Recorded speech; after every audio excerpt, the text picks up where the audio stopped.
Hello, St. Thomas, and welcome to the Mayor's Update with our Mayor, Joe Preston. Now, Joe, you're taking some much-needed rest and relaxation here, so we're doing another virtual one.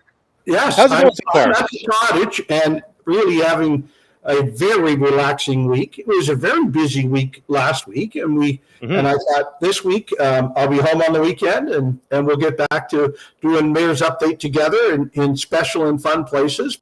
But a lot has happened since we last met last Wednesday night. We then had the Jack Graney event at the Ball Diamond, which was really a lot of fun and very special for some young baseball players to be, that type of crowd and recognizing a St. Thomas hero. But I'll tell you, the most impressive part of the night was not the first pitch by the mayor in any way. But the best part of the night was the drones. Oh, it was incredible, that show. And if you haven't seen it, we've got it posted on Established Media's Facebook page. Go to the videos tab, check it out. It's incredible. Yes. I thought, okay, there'd be a couple of drones flying around with some lights on them. Okay, that'd be cool. And there was.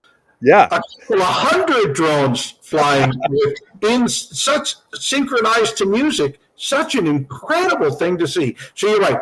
I won't spoil it anymore. If you haven't seen it yet, or you get a chance to see it again live, do it. Say yes, I'm going to watch the drones, right? Yeah, totally. And the only person in the Facebook comments who didn't like it is a guy who's trying to hawk Bob's fireworks out of London. So there you go. I don't see them as much as a substitute for fireworks. I really do see them. Even at a fireworks show, you could do the drone show and then live fireworks, and it would be phenomenal. So in addition to, you got a bunch of people looking upwards in the sky. Fantastic. And I think that the Emsley Field was a perfect place to do it. Totally. And boy, when you turn off those baseball lights, it gets dark in that stadium. And then the drones were perfect to see. So that was last Wednesday night. And bringing ourselves forward from there. You did a fantastic show as part of Established Media about how to save money in grocery shop. Tell us who your guest was. And I visited for the first half of the show because there were some really good ideas. Yeah, so it was Sarah Coleman, and she runs a Facebook group called Counting on Change with Sarah Coleman. And what she does is she tells people in St. Thomas how they can save money when they're grocery shopping. We went through the apps that you can get that'll help you save money. So there's different kinds. There's the kinds that have like the coupon matching, the price matching, and then there are the coupon apps that allow you to get money back on everything you buy. Right. And so with that, as well as I learned, I need the Optimum app, which I now have when I go shopping at a place like Shoppers or the superstore. You always had the app, but you also have to go on each week and refresh your specials on your Optimum app, right? That's one thing I learned, right? I said, okay, so then I have to go buy just those things? No, you have to go buy just those things when they're really a good deal. And you mentioned diapers as one of the things. Yes. Optimum has allowed you to save a pile of monies on. And with an 11-month-old, happy birthday, Lily. Save so much money on diapers, right? Yeah, no, it was it was amazing. And it's because Sarah saw the sale as well as the rebate that you got back and the Optimum points, because you got 10 times Optimum points or something ridiculous on the purchase. So all of a sudden these diapers are costing me like $5 and normally like $25-$30. So no, it's an incredible piling on of savings, and it wasn't only on that, but we saw that by price matching and using Flip, which has all of the flyers and stuff on it, you can in the comfort of your own home very quickly decide what store you're going to for what, because of who price matches it. So way to go. I thought we should bottle that event and do it as part of that financial literacy piece, even in high school. I mean, it would just be learn now how to best not just go buy the most expensive thing there is. And I have to tell you, I'm a creature of that. I want something now, so I go get it. And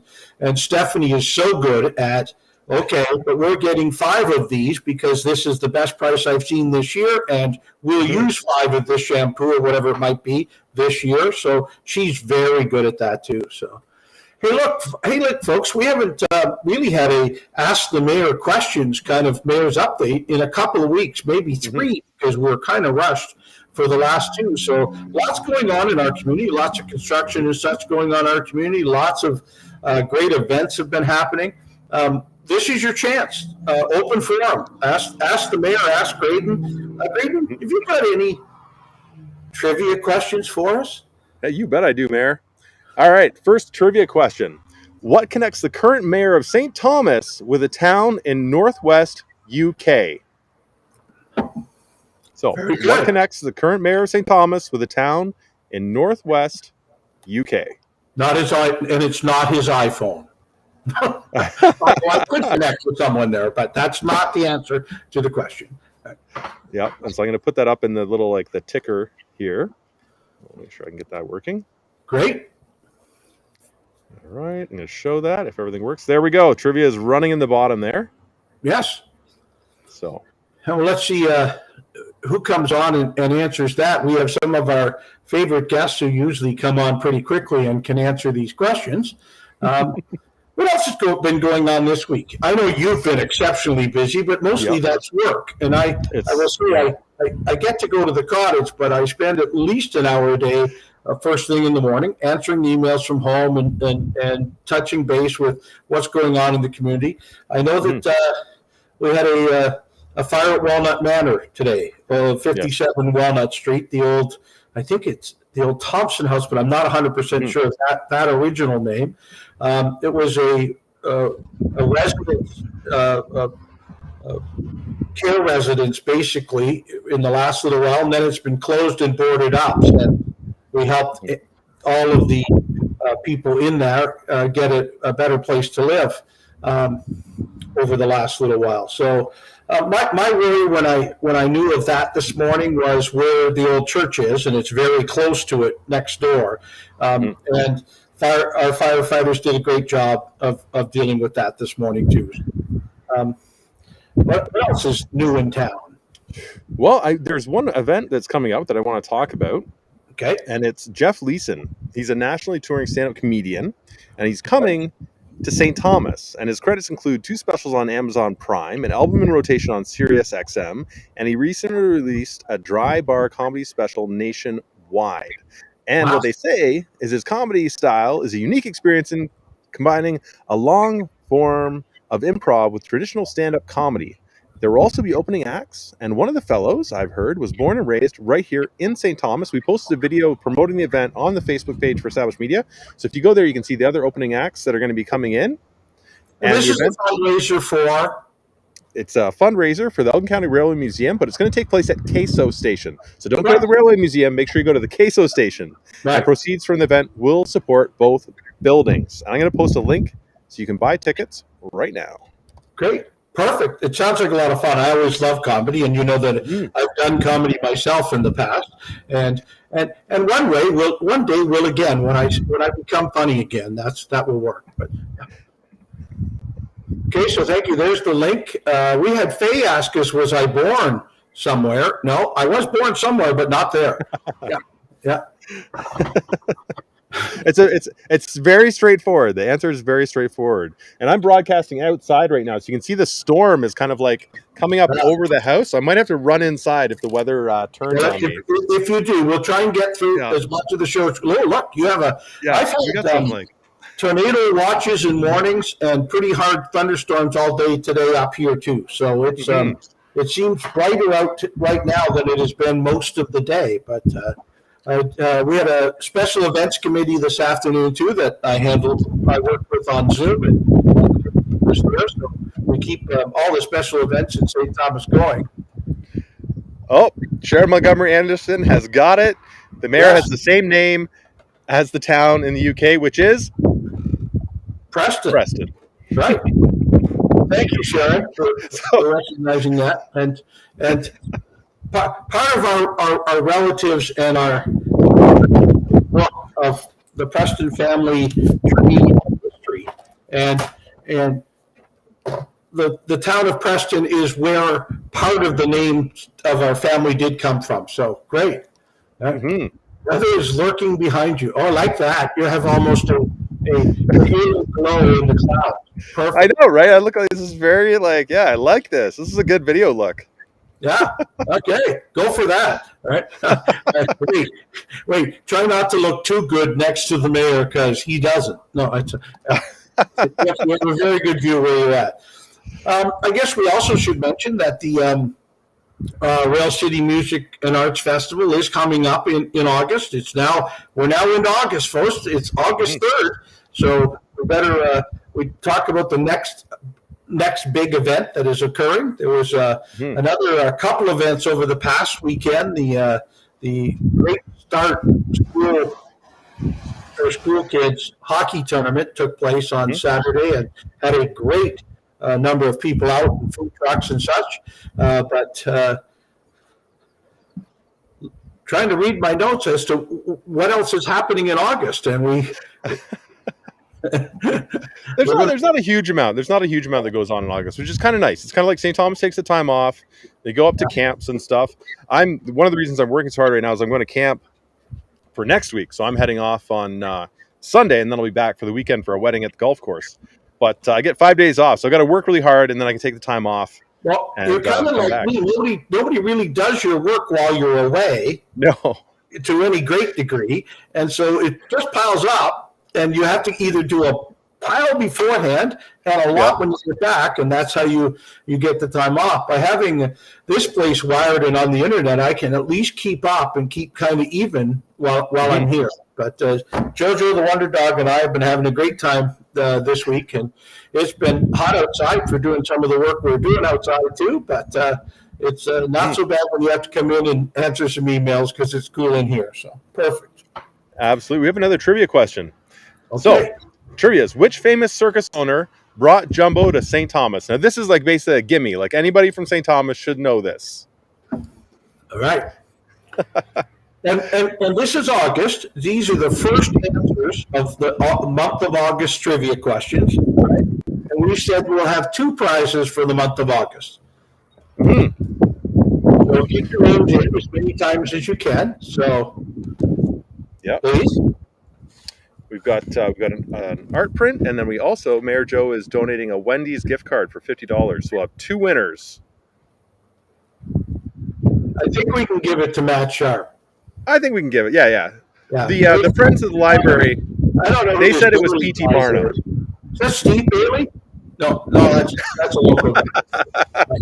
Yep. No, Matt Sharp, another one of our trivia sharpshooters. I mean, we should have a trivia night sometime and just invite everybody out. All right. From Mayor's Update. For Mayor's Update, yeah.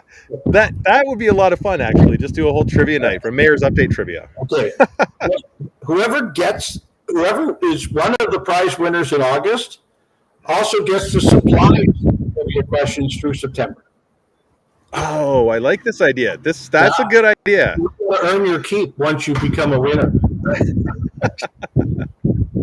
Questions from there. As I said, we really haven't been able to. We talked a lot about some great events that occurred and what else. This is an open forum we do on purpose here in St. Thomas, called Mayor's Update, so that we can answer your questions all at once instead of one-offs on Facebook. And so you'll often see me now reply that way to a Facebook request of just me.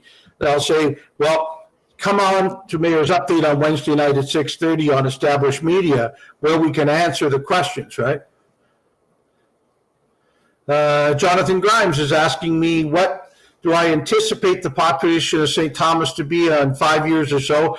I expect St. Thomas, provided we can carry on with the amount of housing we're currently working on and the amount of jobs we're creating, to grow at about 1,000 people a year. So in 5 years, the next time a census is finished, will be 5,000 more than where we were. We were at 43,000. We think we're probably at 45,000 now because it's about a year later.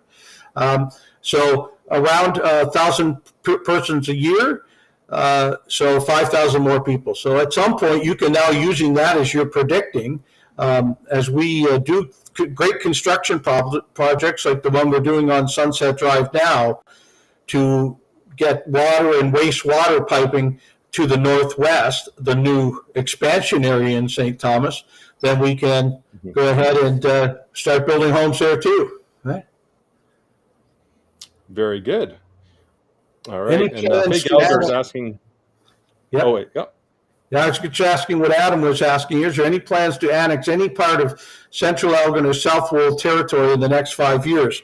That's got to be a mutual decision between Central Elgin and South Wold and St. Thomas. You know that St. Thomas has purchased a large, about 800 acres of property in the northwest area of St. Thomas. And as we border on Central Elgin on every bit on the north, on the east, and on the south, and of course the Southwold has a border with us on the west. We'll be talking with all of those communities. I hear a lot from citizens of those communities about could we, and I just turned them back to their own councils. And now that it's an election going on, that they could maybe ask their councils in that next election, would you be willing to work on an annexation program with the city of St. Thomas? Mm-hmm. And Jonathan Grimes is saying, with that answer, do you have any concerns about and I'm not sure, he says 6? Size, I'm sure it means size of the hospital with regards to growth. The hospital will need to continue to grow. It just went through a pretty large expansion about 8 to 10 years ago, and we met some city officials met with the hospital just recently about what will be their plans over the next growth period.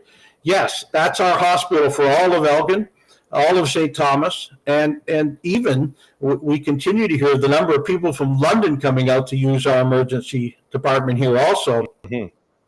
So we'll need to keep our eyes on the growth and what the hospital in St. Thomas. Fantastic hospital, great times, great service times, great doctors and nurses, but we'll need to keep our eye on that too. It's one of the parts of that smart growth program I keep talking about, and which is why we talk about our smart growth, growing streets, growing parks, growing jobs, doing the things that we can do as a council, and housing, of course. But there's others that have to help us also. The hospital is one, and as I said, they've already reached out. And the school board is another. We've met with the school board in the last year, and we've met with our trustees. And during this election, you can ask them those questions too. Why does the school board not plan in a future and forward-looking basis of when a school will be built, rather than waiting until the population is there? We have a pretty good idea, 100% almost, of what the growth in St. Thomas will be. So that's another part of our smart growth.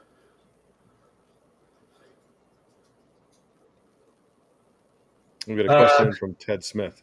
Yeah, it's not really a municipal issue, but as a small businessman, I'll tell you, we're seeing inflation. We're seeing some of the erosion of the dollar spent, and if inflation is what causes that. When prices go up on other things, people can't go to your small business or to my restaurant. So what will the city do? Well, we'll continue to be smart with how we're charging our taxes. That's another one of the only things we really can control. But we'll also continue to control things like good roads and water and sewers. But the real answer is to curb the inflationary process that's going on right now. Prices are rising much too high, and it's eating up people's disposable income. So to help work with small business, as a small business person, I just continue to look at it in the sense that I have competitors, and I need to work harder and smarter from a customer service point of view to keep my customers versus losing them. You're mentioning you asked me to losing them to them just not having disposable income. Well, then those that do, I want them as customers. And so as a small business person, I think that's our first step forward. But from a city point of view, we can do a great job of controlling tax growth. Adam asked, great, we're getting one of the lowest tax increases. Yeah. As a share of the population has... Yeah, this is fantastic. Yeah. I'll see there's a small... Yeah. Yes. There's the Small Business Enterprise Fund, which the city helps fund. Right. So, and oftentimes they have great programs which are also cost sharing.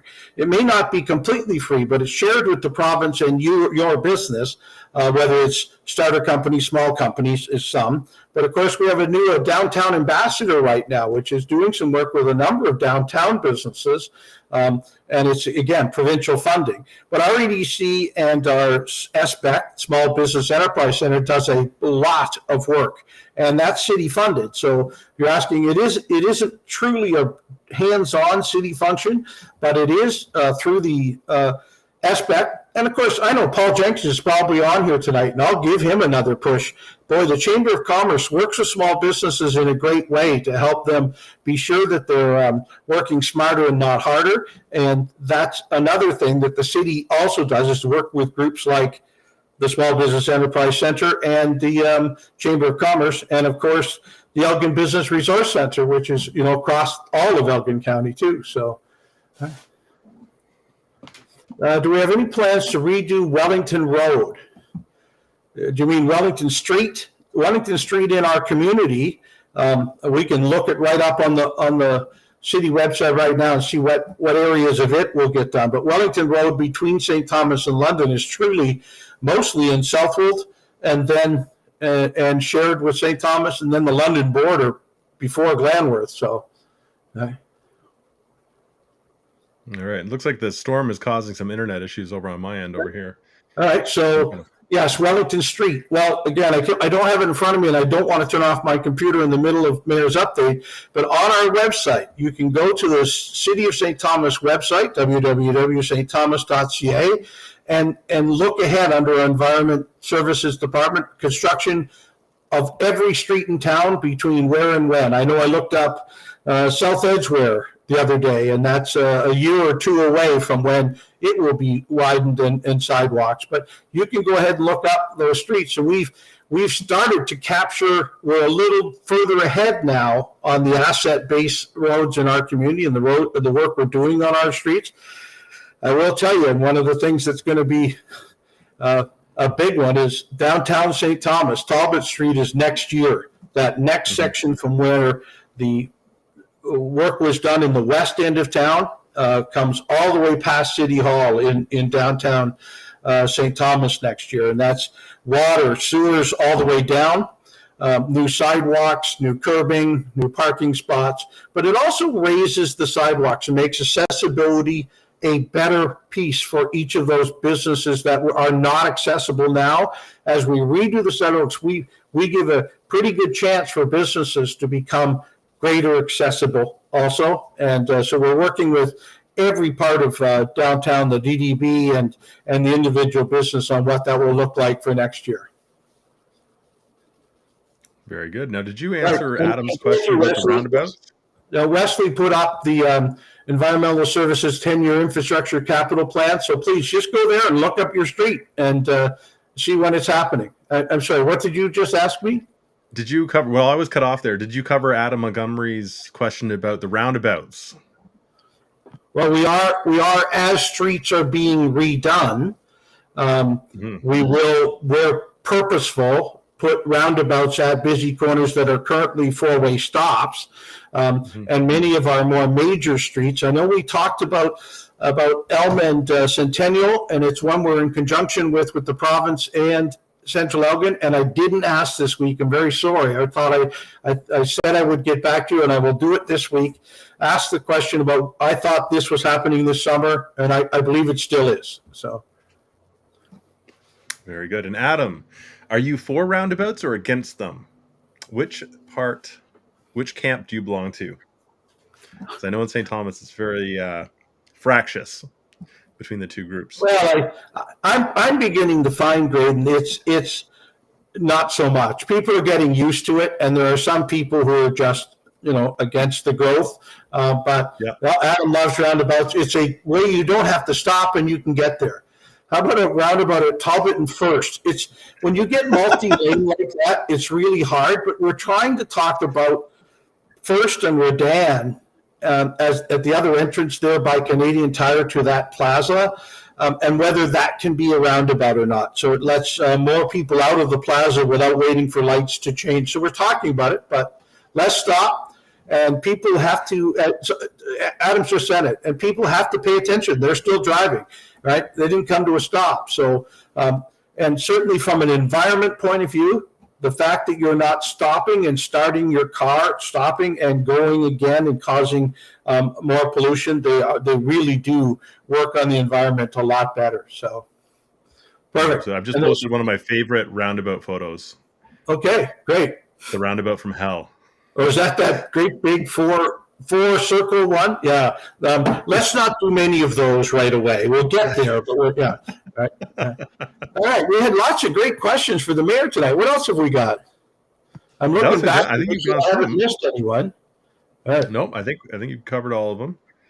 That's fantastic. Perfect. And we will continue to work on trying to gather more and more multi-unit developers. Also, that's not so much a city function as was getting a hotel in our community isn't a city function, but we can help those that are looking to do these types of things as a city and work on their business plans. So what are my views on Amazon versus small local businesses? I think Amazon fills a role for some people, and I wouldn't, but if you can buy something locally instead of ordering it from Amazon, and I will let you know, I have done both, but I'd rather buy local, and when I can find it, and I will get it. But Amazon in itself has become world famous because they're very good at getting good prices and delivering fast. So that I can't fault a business that does good things and takes business, but let's talk about using local businesses wherever we possibly can.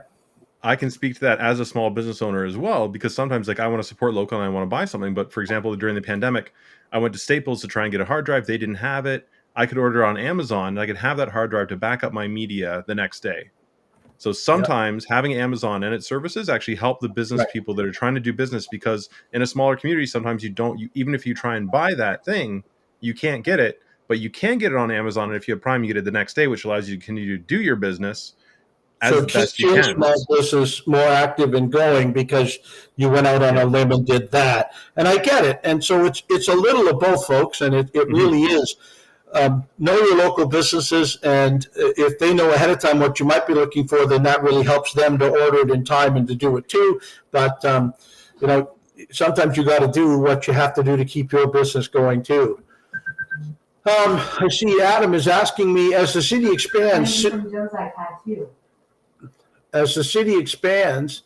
What is the size of our sewage plant? Is it sufficient? The Sunset Road sewage treatment plant has a fair bit of capacity left to it, and we recognize we will need and have started to plan already on another sewage treatment plant. Industry takes a lot of the supply of a wastewater treatment plant, as does large residential developments. I think the last time I asked, we were at about 65% capacity at the Sunset plant. So it's still a fairly large amount of capacity left, but it's not forever. And it takes a while to get a wastewater treatment plant approved, environmentally approved, and then built. So we've already started working on the next phase for St. Thomas, knowing the numbers that I shared with growth, that there'll be that many more housing units. And another thing that helps you obviously too is it doesn't help with the amount of capacity, but more density allows you to put buildings up where there already is pipes going by. And so that makes especially if the density is in the core of the city. So we're working on all of those things too. Very good. I'm impressed. You know what? Honestly, I was talking with Mayor Joe about this beforehand, and I was like, I don't think there's going to be that many people. It's summertime. People are away. They're off. But this has been a fantastic discussion. Right. Well, and good question, Jonathan Grimes. Regarding the Sunset plant, can anything be done from the terrible smells? Obviously, pollution control plants smell. But over the last 3 years, we've asked through some provincial grants, 2 or 3 different things we can do, and some of them are happening this year that both speed the capacity of the plant, but also contain the odors more. But each of them also takes this long environmental approval. It's funny because the province gives us the money to do the job, but then we still have to go ask another branch of the province, is it okay that we do this? And so sometimes it takes a while. Through COVID, we couldn't get a couple of projects done, again, waiting for the approvals. But I think this year there's one project going there and another couple to follow, which will help us in both ways. A little bit extra capacity, but also some better odor control. So, Ted, mayors run from town halls. You're probably right. There probably are some that do, but I could only walk fast. So I just go ahead and have town halls or open forums like this instead. And as you see, sometimes I don't know the answer. And so if I don't know the answer, I'll say I'll try and get it next week, and Graydon reminds me to make sure I do. And if you like this forum, support our sponsors. Oh yeah, this by all totally means, privately funded. Run this once a week, and we were through COVID. I know that we did Mayor's Update almost daily some weeks, and some parts of it just to make sure the news was getting out there. We found that once a week works really well. If it's your thought, it should be more. We should talk to the people more. And tonight's a great example of how many great questions you can get from everybody, and it just makes it easier than me to try and answer one question at a time on Facebook to one person. And then 5 comments later, somebody else asks the same question. So I keep saying, come on, Mayor's Update, 6:30 every Wednesday on Established Media, and we'll answer all the questions that we possibly can, and as truthfully as we can, and as with a little mayor's opinion thrown in. It is Mayor's Update, so occasionally you do get my opinion of it. I've been talking a long time about some of the topics we had tonight about growth, and that we can't stop people from wanting to live in St. Thomas, so we better make it the best city we can as it grows and cover all of our bases that we can. And we are. Do we have warts? Yes, certainly. St. Thomas is not perfect. No community is, but we'll continue to try and make it better and better each year. Adam Montgomery says opinions, trivia, and question periods. Established Media, 100%. Yes, I love absolutely. And last week, saving money on your shopping. It was a great show to watch too. So it was good. And I know Adam and I have talked about this in the past, but where we currently are with the changes in food trucks and what we're trying to do different. We have yet to solve the downtown dilemma. We're still trying to work with the downtown merchants so that the food truck exclusion zone in downtown will stay in place for now. But we now have food trucks and ice cream trucks in all of our parks, which was something we didn't have. As we have more people running the concessions in those parks, they will now know that food trucks will also be in One Password Park, in Waterworks Park, in Pinafore Park, at the Doug Terry Complex, and wherever else. And we think it's been a great compromise to allowing, and kind of festive. It's been kind of neat to be able to see food trucks out, first of all, helping our community, serving all that can, and just give that neat attitude of having food trucks out there. And Adam, you're right. The downtown will be hard. We're trying to find a way we can designate food truck spots on some of the side streets, but in every case, we need to make sure they're far enough from a brick and mortar restaurant, somebody who's paying good taxes in our community to have a business in the downtown. So we'll make it. But we're excited about what we're doing so far, and I'm betting. Even where did I get ice cream the other day? When I went out to drive the school bus. Oh, yeah. The Clippity Clop people were there, and if you didn't hit a cone, you got a cone. So I didn't hit a cone. So love it. Jonathan Grimes saying, I was wondering why Food Basics was put right in front of the train station and not away from that beautiful building. Well, it was moved closer to Talbot Street from the train station, but that was land owned by Metro Foods. There's an A&P there, and then a Metro, and then Giant Tiger moved in there on their lease for a while, and then the Food Basics rebuilt the building. It's owned by a private family, isn't it? In St. Thomas. And they lease it out. The lease was to Metro Foods, right? And so therefore, Food Basics wanted to grow there once giant tiger moved off. And so they built the building under the new downtown standards, where at least one well needs to be along the street front, so it looks like a street front. But many, many years ago, probably 60, a city council decided that was a park. It was the Queso Park, or one of the railway's parks, right? And the people who owned it decided to sell it to these developers to build a grocery store. The city can only say yes or no to the zoning, and a grocery store downtown is never a bad thing. You're right. As Queso continues to develop, people know it's there, and we can continue to have both things happening, I think, right? And I get that you're saying the Queso station was blocked by it, but it's been blocked by a building for a long, long time, since the first AMP, I guess. Why isn't there large concerts at Pinafore Park? Hey, Ted, hang on to your hat. That's part of what we were talking about tonight with the Railway City Arts and Music Festival. That's 3 days of music, fun, and no, I'm sorry, I was doing Woodstock there for a minute. But it is a great arts and music festival happening in the latter part of August. And then also the St. Thomas Harvest Fest, or the Elgin Harvest Fest, is happening in September, all with lots of bands at the band shell. We expect to use Pinafore Park as far more of our events park now too. I think it's a great idea, and it looks like the rest of council and the special events committee is now agreeing with us. So I think we'll see more of that. But I got to put the ball back in your court too. If large events and large amounts of volunteers spend a lot of time and effort to put on festivals like the St. Thomas Arts and Music Festival, the Railway City Arts and Music Festival, and the Harvest Fest, and people don't go, they won't be able to do the one next year. So it is, we're trying to keep Pinafore Park our best event space. And Matt Sharp is saying, Ted, you should come out and check out the Kinsman here in town. You could help us make that happen. Well, way to go, Matt. Matt's one of my heroes. He's on the Kinsman Club, and some of the work they do, certainly around Canada Day and the selling of fireworks and just about every community event in town. You can count on Matt and the rest of the Kinsman. I don't want to leave them all out, but I'm only going to mention Matt tonight, and then they'll all buy him because I only mentioned him.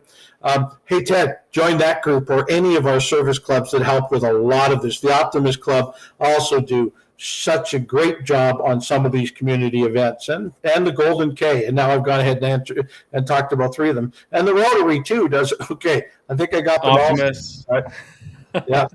And also, there was our episode with the CEO from Start.ca, because Start.ca is taking over the internet functions from Integris, and they are the sponsors of Rock the Park. So we're putting the little buzz in the ear of Peter, the CEO, to help fund some of those events here in St. Thomas.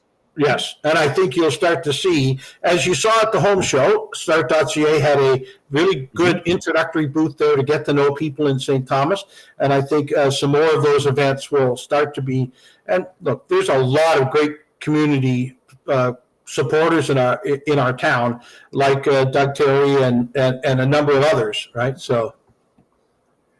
Yep. Adam's mentioning that I'm inside now, and you know what? It's a little bit rainy. You can see how curly his hair is now. No,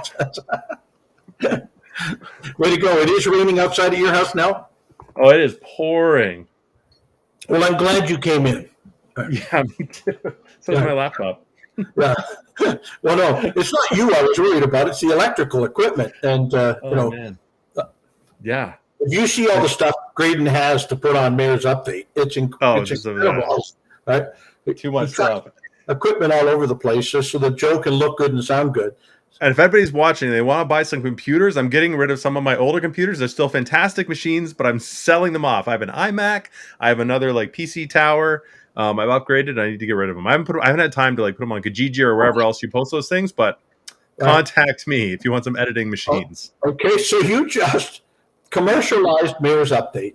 I mean, we already have great sponsors, but I can allow established media to commercialize Mayor's Update. Please leave your comments about and your bids for the for the computers Graydon has for sale.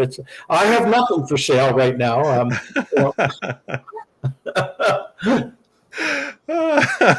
Support Mayor's update. I like it. Buy my old computers. Right. Well, and we have some great sponsors, and they don't pay a lot to be a sponsor of Mayor's Update, trust me, but they are great to have. And so you can read them across there. Chris and Jamie from Simply Pure Water and Shebaz and Lang Studios, and of course Streamliners and Reading Designs, a great website design company too. So way to go. Thank you for helping us bring the opportunity for you to ask hard questions. We're about to move into an election. So after August 19th, that's the last day you can put your name forward to be on council or to be the mayor or to be a board trustee or a Catholic school trustee. So we're 16 days or 15 days now from knowing who we will be voting for. And we've talked about it before, but we'll do a lot more in the period of time after we know who all the candidates are. And again, you can go on the stthomas.ca website, punch in elections under the search thing, and go view candidates. Couple more new ones this week, it looks like. So I am running again, yes. And so far there is no one else running for mayor. But democracy says on August 19th at 2 p.m, I think I'll know for sure whether what that race looks like. And it goes till October 24th. And so there's still lots of time for elections. But we want to keep doing this and keeping you informed of who's running, what some of the issues may be in our community. So we'll just keep. Hey, look, I'm not going to lie to you. The mayor would hope to not have any competition, but we'll see. It is a democracy, so we'll have what we can have. And Matt is right. At the Kinsmen are hosting the first of the all candidates meeting on September 21st. The first scheduled one. There may be one comes in before at the Columbus Club, and they always do a great job of all candidates meetings and getting the questions asked of all of those that are running. I think I've reached out to all but one or two of the people who are running. The council that's already there, I happen to love. Right. I think we've been moving the city forward. There's two people who are not reoffering, it looks like, this year. So there'll be 2 spots to be filled by the others that have put their name forward. So I know I've shared this before with Graydon, but politics is my sport. I can watch different politics at different levels just to see how people, how good they do or the mistakes they make, right? And trust me, I've had 5 elections, and I'll make some mistakes even in the 6th. But we'll do our best to tell people what we stand for, why we stand for it, and how hard we will convince others to do the good things for St. Thomas. Yeah, and stay involved, folks. It's an important part of our democracy. Oh, it is, and we're going to make it easier. We're going to talk more about that in the next couple of mayor's updates. All of the voting in St. Thomas this year will be by phone or by internet. You can do it from the comfort of your lazy boy, the comfort of your office, the comfort of your car, if that's what you want to do. You have to choose who you want for mayor, and then there'll be 8 aldermen or councillors that you can vote for, and we'll even share some of our thoughts on why you might not want to vote for 8, but it will all be done on the internet and by phone this time. We also will still have voting iPads at a couple of the voting stations we've always had in the past for those that are leery of a computer vote or don't have a household computer. They can go, and we'll help them with how to do it, and then hand them the iPad and they go ahead and vote. Yeah. Well, thank you for saying so, Adam. There'll be those who would question my open mind in this, but I'll be great at it. But we're doing to accommodations are being made for all to cast a vote. Well, we think that thank you for that question, Ted. We think that the internet and phone voting does make it easier from an accessibility and an accommodating point of view, because you can vote from your own phone or vote from your own computer. And as I said, we will be adding voting stations with iPads or computers in them and or our phones. And so it will be no less accommodating than it was in previous elections. You could still come line up at the mall, right? But we're saying, hey, about 10 o'clock at night when you think you want to vote 2 weeks before an election, you can go on your own phone and do that. And so we're trying to make it as accessible as we can. Mm-hmm. And that way also, a lot of people I've talked to, they're at work or they get busy, they can't get out to a voting station, they just don't vote. Now they can. All right. So somebody's asked here, Jonathan asked, given Port Stanley is now charging for parking everywhere, basically, are there plans to start charging for parking places like Pinafore Park? No, there isn't any plans. We think that we want to attract people. I was on the Downtown Development Board 2 decades ago, the chair of the Downtown Development Board, when we took the parking meters out from downtown and said it's 2-hour parking for free. We figure that's the limit for people to shop. Now, some people try to take advantage of that, and even some store owners take the 2-hour parking in front of their own store. But we still think that's a better way to do it than charging to park. Right? Mm-hmm. There are some costs now for permit parking, for all-day parking in some of the city parking lots, and some of that is taken up by either the landlords of buildings or by yourself personally, depending on where you work. So no, but we have no real thoughts to try and get back into generating funds from the parking for our customers in the downtown. That's not it. But the question was about Pinafore Park. I just don't see how you could ever charge to go to such a beautiful park, whether it's Pinafore or Waterworks Park. We just there's been no discussion whatsoever of us ever doing that. So as I said, we've now added some food trucks and stuff, and they certainly do pay a permit to be a food truck licensed in St. Thomas. So, but they're now getting to use some of the parking in some of those parks. Great. This has been fantastic, Graydon. We're not to an hour yet, but we're getting close. And this is probably the most Ask Joe questions we've had in quite a while. So I'm very pleased. This is absolutely fantastic. Yeah. All right. But I think if anyone has any last minute questions they want to get in under the wire, fire them over. Otherwise, we'll call it and we'll let Joe get back to his vacation. I wanted to speak about, we had a loss in the St. Thomas family this week of one of our firefighters. And I wanted to, first of all, offer my personal condolences to the family, to the fire service, and to all the employees of St. Thomas.